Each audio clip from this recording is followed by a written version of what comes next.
bad is it inside this federal lockup? There have been 2 murders, 4 suicides, and numerous stabbings and lockdowns in recent years. Diddy's lawyers were so eager to keep him out of jail, they offered his palatial $48 million home in Miami Beach and his private jets as bail. Because he is a dead man walking. Every record label motherfucking executive and the motherfuckers in Black Rock, this ain't gonna make it. And it's gonna be the end of the story because we are waiting on the other names involved. You ain't gonna hear him. Finding out he was recording everything. But not only celebrities, I don't think it's only celebrities gonna be shook. He had politicians in there. He had princes in there. He also had a couple of preachers. Y'all, Diddy's attorney just made a shocking claim. He says tests from an independent lab revealed an unknown substance in Diddy's prison meals. Now, Diddy's convinced someone's trying to pull an Epstein move on him. He's been complaining about feeling dizzy, having blurry vision, and even experiencing memory loss. His legal team is now pleading with the judge to let him out on bail. Thing is, Diddy beat the most serious charges, and the ones that stuck usually come with the option for bail, but the judge denied it instantly. Now Diddy's seriously on edge. He believes the feds are keeping him locked up for a reason, and it might not end well. But how often do guys get held on a prostitution charge? And after this many months, like 10 months in prison, the judge said that that video highlights a disregard for the rule of law and a propensity for violence. Fair. But you're withholding bail for actions that were not part of the case against him. But here's something to really consider. Just days after Diddy walked free from serious federal RICO allegations, the FBI suddenly announced the Epstein case was closed, no client list, and they confirmed Epstein took his own life. Coincidence? Or is there more to it? Could Diddy have been hip-hop's version of Epstein? Think back to what happened the night Epstein died. Security cameras mysteriously stopped working, both guards reportedly fell asleep, and his autopsy revealed neck injuries consistent with strangulation. Now Diddy finds himself in a similar situation. He holds dangerous information. Many high-profile names were allegedly involved in things that happened behind closed doors at those infamous parties. And let's not forget, the federal agent seized tapes from Diddy's mansion. But to this day, no one knows elevated him to a record executive by helping him found his label, Bad Boy Records. That was Clive's move. He did that. And then Diddy, along with a lot of help from a lot of other people all around him, proceeded to do 30 years worth of sexual blackmail operations within the rap industry. Now the real question is, just how far will they go to silence Diddy? According to his legal team, his life might actually be in danger. His attorneys, Mark Agnifilo and Tini Garagos, are saying Diddy has been showing some alarming symptoms: sudden dizziness, heart racing, blurred vision, and even a strange metallic taste in his mouth. All of these can be signs of exposure to low doses of something toxic. What's even more concerning is that these symptoms apparently began months ago, but things really escalated after the verdict came down. In a recent statement, his lawyers said Diddy is now experiencing neurological issues, tremors, confusion, and worsening dizziness. They're worried someone might be messing with his food.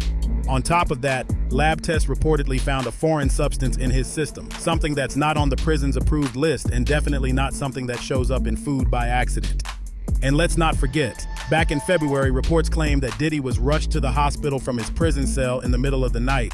But till now, no one really knows what happened. Sean Diddy Combs reportedly underwent treatment in a hospital as he continues to await trial on trafficking charges. According to Page 6, the 55-year-old was transported from Metropolitan Detention Center in Brooklyn, the federal prison where he was sent following his September arrest, late January 30th to undergo an MRI and was then soon returned to police custody later that night. And now there are claims that Diddy himself told his legal team he feared he was being poisoned. At one point, he even stopped eating. His son mentioned that Diddy began refusing prison meals after media outlets started drawing comparisons between him and Jeffrey Epstein, suggesting he may have kept disturbing tapes from wild parties.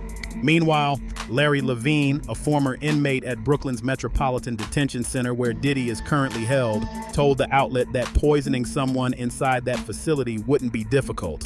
According to him, if someone really wanted to make Diddy's death look natural, it could be done quietly. Levine explained that it wouldn't be hard for someone with money to reach a correctional officer. They don't earn much, and there are wealthy people out there who might want Diddy silenced, especially if he has dirt on them.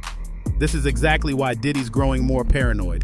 He's well aware of who was present at his private events, some caught on hidden cameras doing things that could ruin their careers or even land them behind bars. And we're not just talking celebrities here. His ex-bodyguard, Gene Deal, once hinted that Diddy secretly filmed powerful figures, politicians, high-level executives, maybe even members of royal families. The royal family. Yeah, man, I know they gotta be shook, man, after finding out he was recording everything.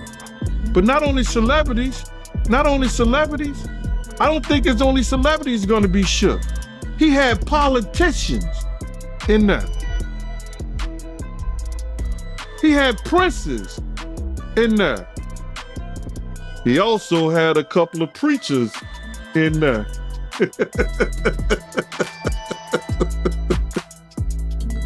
Hallelujah! Is there any real evidence linking Diddy to the kind of dark stuff Epstein was involved in?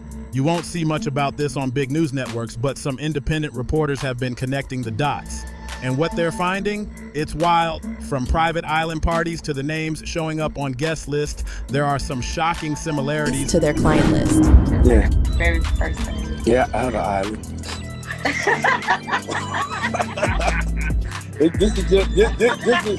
This is just for inspirational motivation and uses only. You know what I'm saying? You don't know a lot of black men that come from the hood that got an island. I got an island, it's called Love Island. So when I took you to Love Island, and then you realize that, you know, the plane landed and then we had to float to another island. What was going through your head when we were going there? And just think about it. Both Epstein and Diddy moved through life for years, doing whatever they pleased. There were endless accusations, police files, even public outrage, yet nothing ever really touched them. That kind of immunity, it usually only happens when someone's being shielded, maybe by federal agencies, or maybe they were keeping secrets on powerful people. Now listen closely to this clip where Diddy admits, people don't truly know who I am, and that's intentional. By design. Do you think that people really know you? No, people don't really know me, and that's by design. Who is this person, the Sean Combs, that we don't know? We have yet to find out. Right. You have to come along for the ride. You have to come. I mean, that's the whole part of the journey. That's the whole part of entertainment.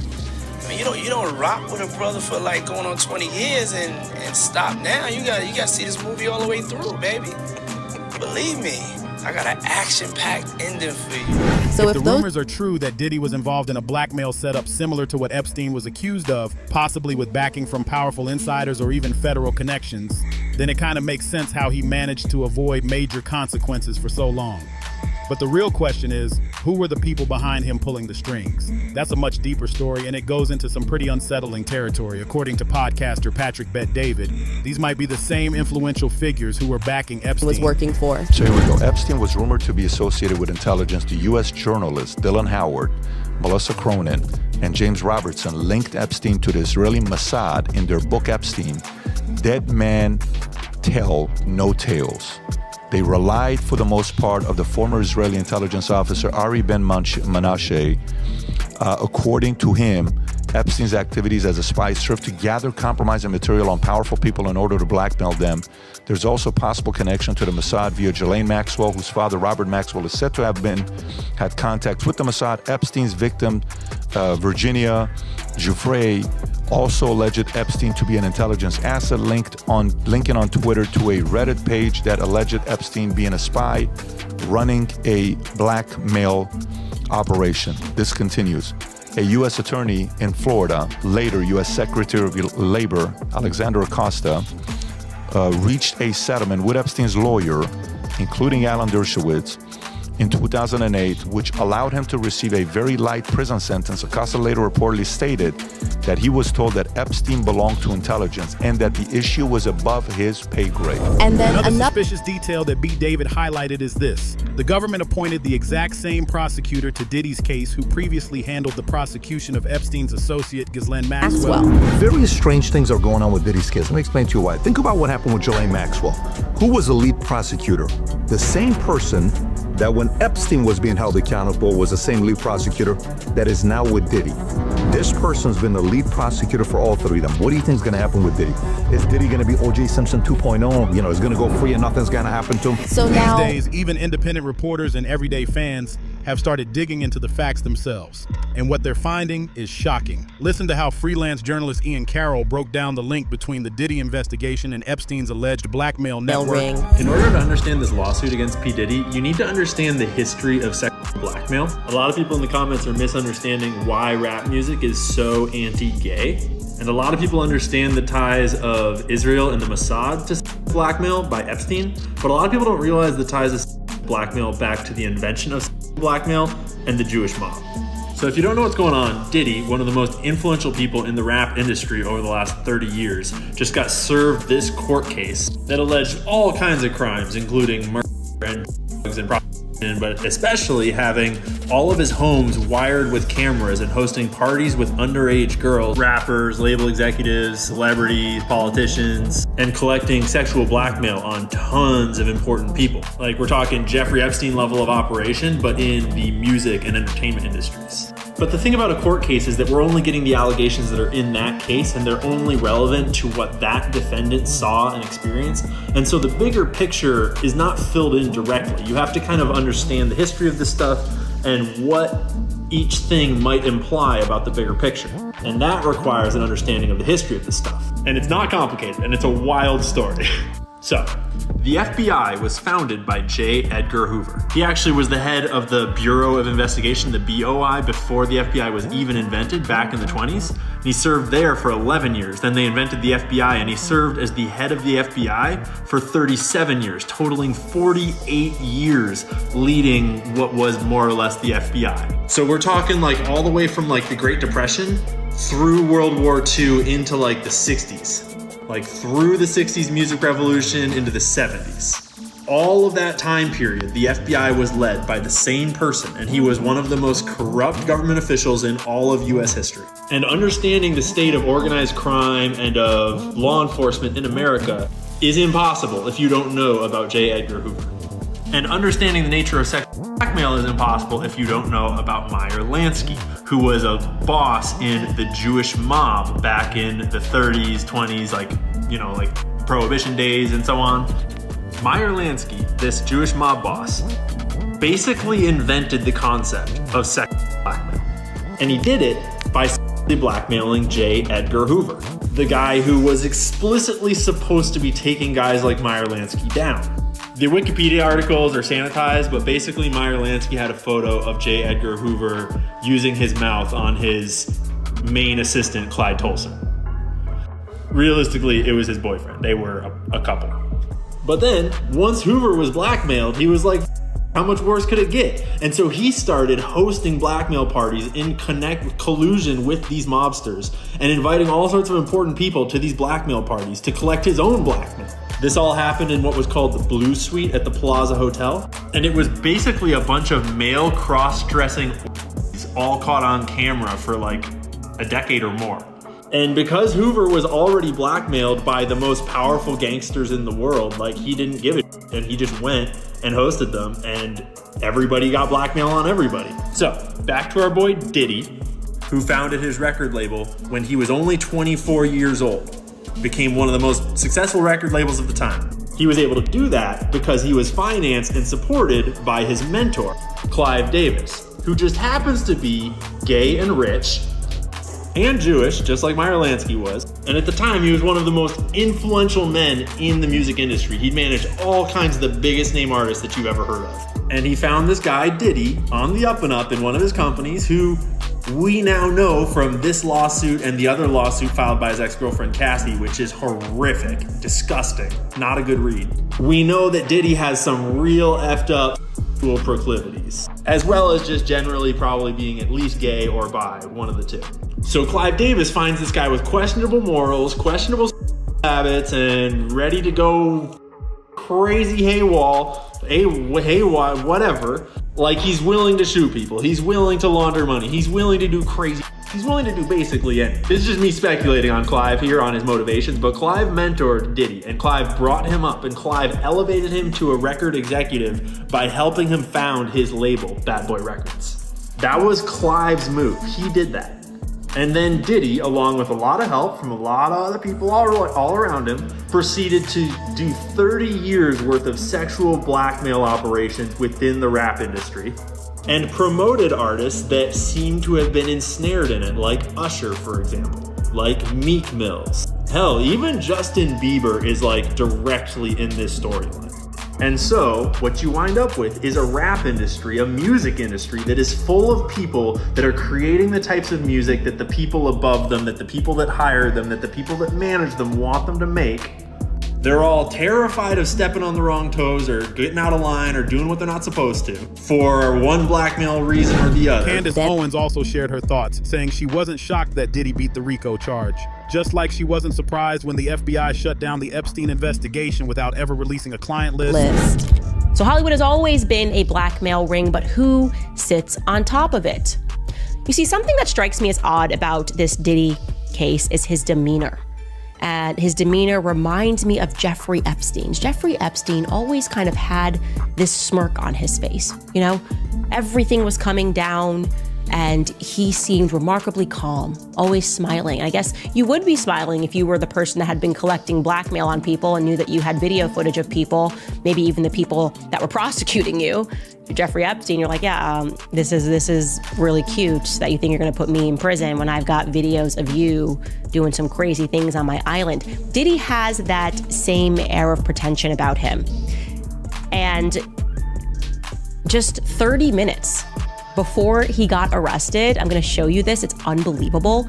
Diddy's laughing on the side of the road. Take a look at this clip.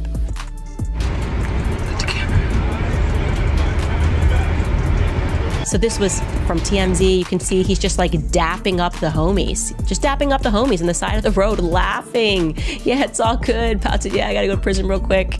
Yeah, I'm about to get arrested. Yeah, I'll see you on Tuesday. Love you, my dude.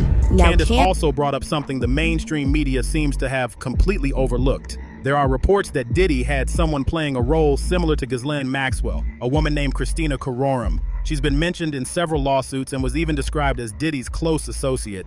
Cassie also named her in her statement, but strangely, federal authorities appeared to ignore her entirely. Throughout the legal process, it was as if Christina didn't exist. According to Candace, this silence raises serious questions, suggesting the entire trial may have been more about appearances than actual justice. Anyway, guys, for you guys talking about the Diddy case, I already said this. It's a show trial. That's why I didn't cover it. It's so clearly a show trial. We didn't get Christina Carrorum. We didn't get Lucien Grange. We didn't get the Universal execs. If you read through Little Rod's lawsuits, Diddy was not at the top of the ring, okay? And it sounded like it was a Fed operation. And so it was a show trial because the feds are never going to reveal the feds that are in control of an operation. And the minute that they did not bring Christina Carrorum, the involvement that this woman have, apparently it's like having a Jeffrey Epstein trial and not like a public Jeffrey Epstein trial and not mentioning or bringing up Ghislaine Maxwell. Like, that's how you know it was a show trial.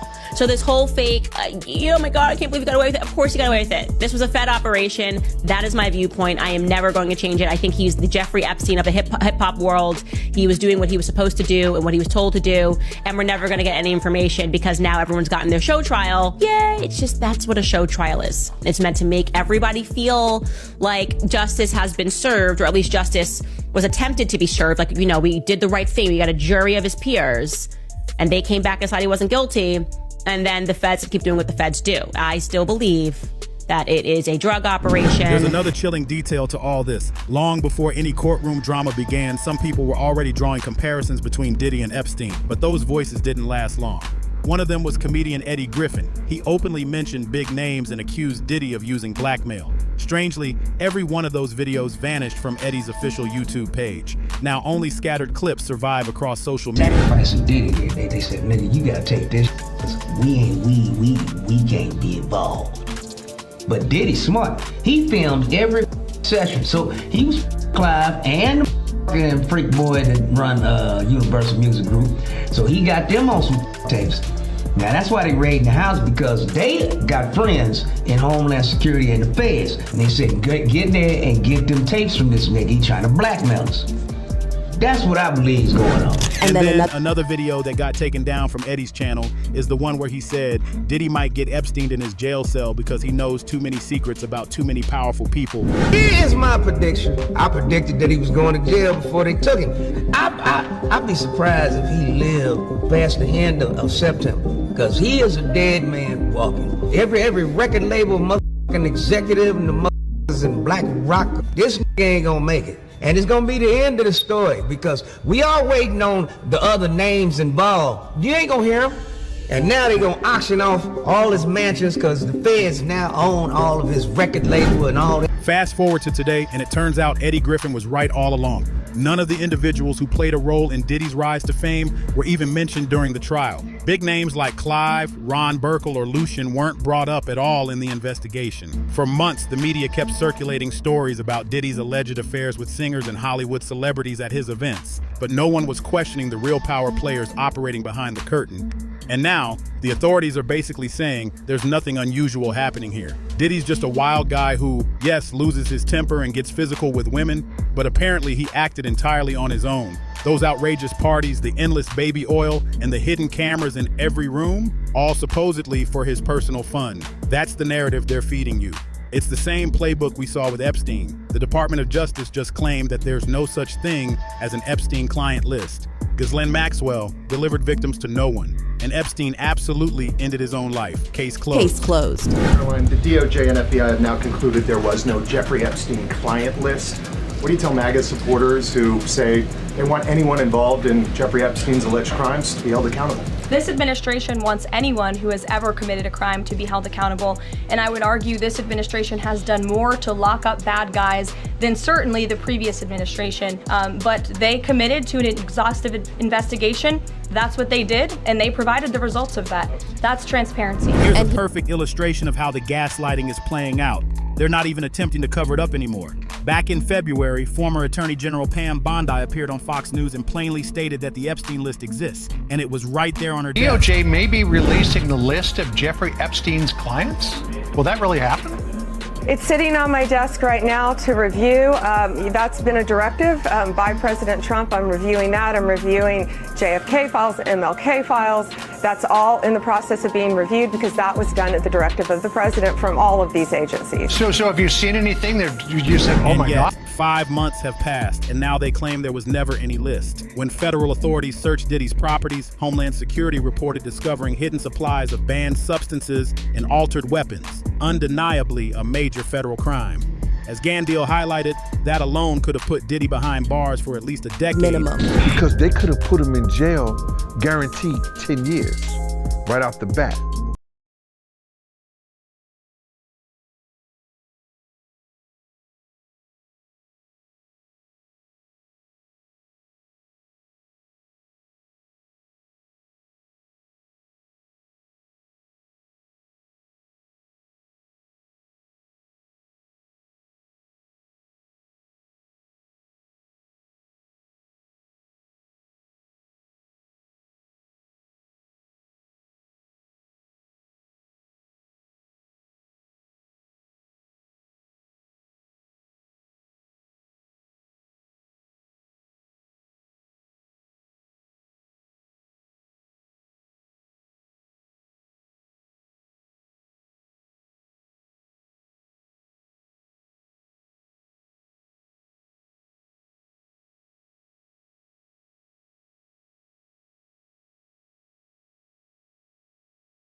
But as Gene mentioned, not a single firearm charge was added to Diddy's RICO case. They clearly possessed proof strong enough to send him behind bars, yet they chose not to include it in the official charges. So why was that left out? Well, according to Gene, it all comes down to who's actually caught on those recordings. Those people are educated enough to know they could have won that case by other charges and they didn't even go for it. They didn't even go for it. That gun charge was locked, sealed, and they didn't even go for it. Why? It was about them going in there, getting those tapes. I think the prosecutor name was Damian Williams. He was sent there and put that because somebody told him in high places. Puff might be the Black Jeff Epstein. He got all the tapes of some people that are friends of ours. They found out that he had those tapes of them.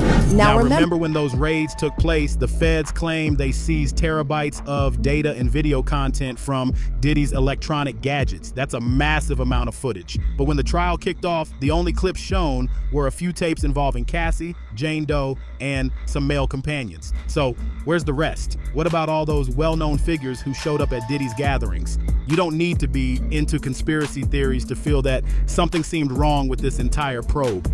Now, if Gandil is right in calling Diddy the Black Jeffrey Epstein, then what does that say about what's next for Diddy? Will they just let him off the hook, or will he be found in his cell one day and we'll be told he passed from natural causes? And here's another angle no one's really discussing. Who's gonna take Diddy's place?